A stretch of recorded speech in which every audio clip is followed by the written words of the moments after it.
ஓம் ஸ்ரீ குருபியோ நமக. ஓம் ஸ்ரீ மகா பெரியவா சரணம். அக்டோபர் 11 வெள்ளிக்கிழமை, ஆயுத பூஜை அல்லது சரஸ்வதி பூஜை. ரொம்ப அற்புதமான ஒரு நாளில் இந்த ஒரே ஒரு விதை உங்கள் கையில் இருந்தாலே போதும். பணம் சம்பந்தப்பட்ட, பொருளாதாரம் சம்பந்தப்பட்ட எல்லா பிரச்சனைகளுக்கும் ஒரு முற்றுப்புள்ளி வச்சுக்க முடியும். அது என்ன விதைன்னு பார்க்கறதுக்கு முன்னாடி நம்மளோட வீடியோஸை இப்போ தான் நீங்கள் ஃபஸ்ட் டைம் பார்க்குறீங்கன்னா மறக்காமல் சப்ஸ்கிரைப் பண்ணிக்கோங்க. தொடர்ந்து இது மாதிரி அப்டேட் தெரிஞ்சுக்கிறதுக்கு பக்கத்தில் இருக்கக்கூடிய நோட்டிஃபிகேஷன் பெல்லை கிளிக் பண்ணி ஆல் அப்படிங்கிறத செலக்ட் பண்ணிக்கோங்க. இப்போ ஆயுத பூஜை அன்னைக்கு எந்த விதையை எந்த நேரத்தில் பயன்படுத்தணும் அப்படிங்கிறத பற்றி தெளிவாக தெரிஞ்சுக்கலாம். ஒரு வருடமும் வரக்கூடிய இந்த 9 நாட்கள் ரொம்ப விசேஷமான நாட்கள், அதாவது நவராத்திரி நாட்கள். முதல் 3 நாட்கள் துர்கா தேவியையும், அடுத்த 3 நாட்கள் லக்ஷ்மி தேவியையும், கடைசி 3 நாட்கள் சரஸ்வதி தேவியையும் வணங்குகிறோம். இதில் இந்த கடைசி 3 நாட்கள் ரொம்ப முக்கியமான நாட்கள்னே சொல்லலாம். அந்த கடைசி 3 நாட்களில் 9வது நாளாக வரக்கூடிய அக்டோபர் 11, அதாவது சரஸ்வதி பூஜை அன்னைக்கு தான் உலகம் முழுக்க சரஸ்வதி பூஜையை, ஆயுத பூஜையை நம்ம கொண்டாடுறோம். சரி, ஆயுத பூஜையும் சரஸ்வதி பூஜையும் வேறையா அப்படிங்கிற கேள்வி குழப்பம் இப்போ வரைக்கும் நிறைய பேருக்கு இருக்குது. சரஸ்வதி பூஜை அப்படிங்கிற பெயர் எதுக்காக வந்துச்சுன்னா, நவராத்திரியோட கடைசி நாள் 9வது நாள், அதே மாதிரி சரஸ்வதி தேவிக்கான 3வது நாள், அதனால் அதை சரஸ்வதி பூஜைனும், அன்றைய தினம் நாம் தொழிலுக்காக பயன்படுத்தக்கூடிய எல்லா கருவிகளுக்கும் மரியாதை கொடுக்கணும், அதை மதிக்கணும் அப்படிங்கிறதுக்காகவும். ஏன்னா நம்மளோட வாழ்வாதாரமே அந்த பொருட்கள் தான். அதே மாதிரி நம்ம படித்து முன்னேறி ஒரு பெரிய வேலைக்கு போகணும்னா அதுக்கு பயன்படுத்தக்கூடிய பொருட்களாக இருக்கக்கூடிய புத்தகங்களுக்கும் மதிப்பு மரியாதை கொடுக்கணும். அதுவும் ஒரு வகையில் நம்ம முன்னேறுவதற்கான ஒரு ஆயுதம் தான். ஆயுதங்களுக்கு பூஜை செஞ்சு மரியாதை செலுத்தக்கூடிய ஒரு அற்புதமான ஒரு நாளாகவும் இருக்கக்கூடிய இந்த ஒரு நாளை தான் ஆயுத பூஜைன்னு சொல்லலாம், சரஸ்வதி பூஜைன்னு சொல்லலாம். நவராத்திரியோட கடைசி நாளுக்கு அடுத்த நாள், அதாவது 10வது நாள் வரக்கூடியது விஜயதசமி, அதாவது தசரா. அந்த விஜயதசமி அன்னைக்கு தான் பல பேர் அவங்க குழந்தைகளை முதலாக பள்ளிக்கு அழைச்சிட்டு போய் சேர்ப்பாங்க. ஸ்கூலில் சேர்த்து அரிசியில் தமிழோட முதல் எழுத்தாக இருக்கக்கூடிய ஆ அப்படிங்கிற எழுத்தை எழுத வைப்பாங்க.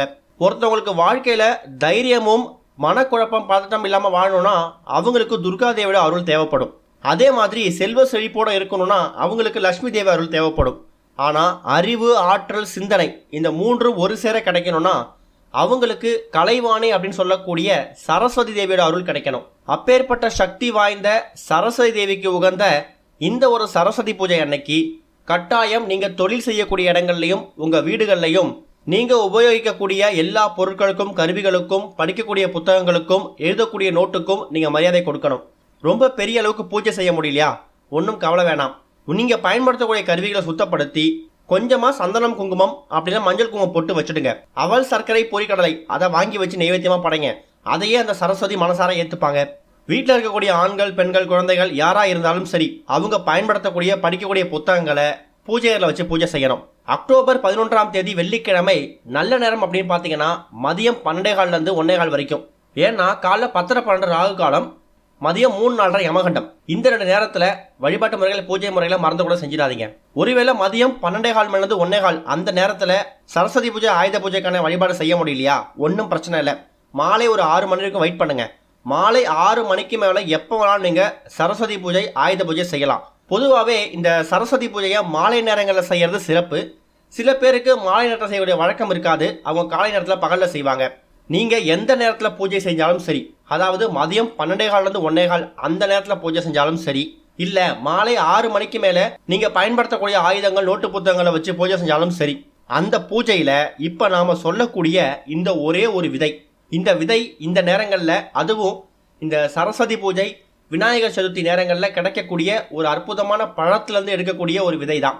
விலையும் ரொம்ப கம்மி, எல்லோராலும் இந்த நேரங்களில் வாங்கக்கூடிய ஒரு அற்புதமான பழத்தோட விதை. அது என்னன்னு கேட்டிங்கன்னா நாவல் பழத்தோட விதை. இப்போ நாவல் பழம் கிடைக்கக்கூடிய சீசன் தான். விநாயகர் சதுர்த்தி வந்துட்டாலே அவரோட வழிபாட்டுக்குன்னே நாவல் பழம் விற்பாங்க. அதிலிருந்து குறைந்தது தீபாவளி வரைக்குமாவது நாவல் பழங்கள் கிடைக்கும். அப்பேற்பட்ட நாவல் பழங்களை வாங்கிட்டு வந்து தயவு செஞ்சு எச்சில் படாமல் பார்த்துக்கணும். அதுதான் இந்த பரிகாரத்துக்கு, இந்த வழிபாட்டுக்கு ரொம்ப முக்கியமானது. சரி, இந்த இடத்துல ஏன் நாவல் பழத்தை பயன்படுத்துகிறோன்னா, நவராத்திரியோட 9 நாட்களில் 9 வகையான விஷயங்கள் வழிபாடு நம்ம பண்ணுவோம். அதில் கடைசி நாள் இருக்குல்ல, 9வது நாள், அது கலைவாணி, பரமேஸ்வரி, சரஸ்வதி தாயாருக்கு உகந்த நாள். அந்த நாளில் நாம் சில விஷயங்களை வச்சு படைக்கணும். உதாரணத்துக்கு நீங்கள் போடக்கூடிய கோலம் கூட தாமரை வகை கோலம் போடணும். நெய்வேத்தியம் சர்க்கரை பொங்கல் செஞ்சு வச்சு படைக்கலாம். சுண்டலில் கொண்டைக்கடலை சுண்டல் வச்சு படைக்கணும். அதே மாதிரி பழம் அப்படிங்கும்போது நீங்கள் ஆப்பிள், ஆரஞ்சு, வாழைப்பழம்னு சொல்லி நீங்கள் என்ன பழம் வச்சு நைவேத்தியமாக படைச்சாலும் ஒரே ஒரு நாவல் பழம் கட்டாயம் நீங்கள் உங்கள் நைவேத்தியத்தை சேர்த்துக்கணும். அது போக நீங்கள் நாவல் பழம் தனியாக வாங்கிட்டு வந்து வச்சு அதில் இருக்கக்கூடிய பழங்களை எச்சில் படாமல் தனியாக உரித்து எடுத்துட்டு அந்த பழத்தை மட்டும் நீங்கள் தனியாக கூட சாப்பிட்டுக்கலாம். ஆனால் அந்த பழத்தோட உள்ள விதைகள் இருக்குல்ல, நாவல் பழ விதைகள், கொட்டைகள், அதை கழுவி சுத்தப்படுத்தி வச்சுட்டு நீங்கள் ஆயுத பூஜை, சரஸ்வதி பூஜை அன்னைக்கு வீட்டோட பூஜை அறையில் பூஜை பண்ணும்போது சின்னதாக ஒரு தட்டில் இப்போ நாம் சொல்லக்கூடிய இந்த நாவல் பழ விதைகளையும் சேர்த்து நீங்கள் சரஸ்வதி தாயார் முன்னாடி வைக்கணும். கட்டாயம் அன்றைய தினம் சரஸ்வதி தாயார் ஃபோட்டோவோ இல்லை சிலையோ இருந்துச்சு அப்படின்னா அதை கழுவி சுத்தப்படுத்தி அதுக்கு மாலைகளால் அலங்காரம் செஞ்சு நீங்கள் ரெடி பண்ணி வச்சுருப்பீங்க. அந்த சரஸ்வதிக்கு முன்னாடி, ஃபோட்டோவுக்கு முன்னாடி, சிலைக்கு முன்னாடியோ நீங்கள் எப்பவும் போல என்ன நைவேத்தியம் செஞ்சு படைப்பீங்களோ அதெல்லாம் வச்சுட்டு அதுக்கு பக்கத்துலேயே சின்னதாக ஒரு தட்டில் கொஞ்சமாக நாவல் பழ விதைகள் அதை அந்த தட்டில் வச்சுடுங்க. அதுக்கப்புறமா நீங்கள் எப்பவும் போல பூஜை பண்ணுங்க. பூஜையெல்லாம் முடிச்சுட்டு நீங்கள் வழிபாடெல்லாம் முடிச்சு சாப்பிட்டுட்டு உங்களோட அன்றாட வேலைகளை பார்க்கலாம். சரஸ்வதி பூஜை, ஆயுத பூஜையோட இரவு முழுக்க நீங்கள் தட்டில் வச்சிருக்கக்கூடிய அந்த நாவல் பழ விதைகள் அது அப்படியே இருக்கட்டும். மறுநாள் விஜயதசமி அன்றைய தினம் நீங்கள் பூஜையிலேருந்து எடுத்து அந்த நாவல் பழ விதைகளை சின்னதாக ஒரு கவரில் கட்டினாலும் சரி, இல்லை ஒரு துணியில் மூட்டையாக கட்டினாலும் சரி, அதை நீங்கள் பணம் வைக்கக்கூடிய இடத்துல வச்சுக்கணும். இதனால என்ன ஆக போகுது அப்படின்னு கேட்டிங்கன்னா, சரஸ்வதி தேவி அப்படிங்கிறவங்க கல்வி, ஞானம், அறிவு இது எல்லாத்துக்கும் ஒரு முக்கியமான மூலாதாரமே அவங்க தான். அவங்களோட அருள் ஒருத்தவங்க வீட்டில் இருந்துட்டாலே அந்த வீட்டில் கல்விக்கு, அறிவுக்கு எந்த பஞ்சமும் இருக்காது. கல்வி, அறிவு இருக்கக்கூடிய இடத்துல தானாக செல்வம் வரும். செல்வம் வந்துட்டாலே அந்த குடும்பம் மேல்நிலைக்கு போயிடும். அப்பேற்பட்ட கல்வி, அறிவு, ஞானம் உங்கள் வீட்டுக்குள்ளே நிரந்தரமாக இருக்கணும். இருக்கிறத விட பன்மடங்கு பெருகணும்னு ஒரு ஆசையெல்லாம் இருந்துச்சுன்னா இப்போ நாம் சொல்லக்கூடிய நவராத்திரியோட 9வது நாள், அதாவது சரஸ்வதி பூஜை அன்றைக்கு சரஸ்வதி தேவிக்கு உகந்த நாவல் பழத்தை வாங்கிட்டு வந்து ஒரு பக்கம் வைக்கிறது இருந்தாலும், நாவல் பழ விதைகளை தனியாக எடுத்து சுத்தப்படுத்தி காய வச்சு அதை நீங்கள் சரஸ்வதி தேவிக்கு மட்டும் வச்சு பூஜை பண்ணதுக்கு அப்புறமா நீங்கள் உங்கள் வீட்டோட பீரோ, லாக்கர், கல்லாப்பெட்டி, தொழில் செய்யக்கூடிய இடங்கள்லாம் அதை இங்கே பத்திரமா வச்சுக்கலாம்.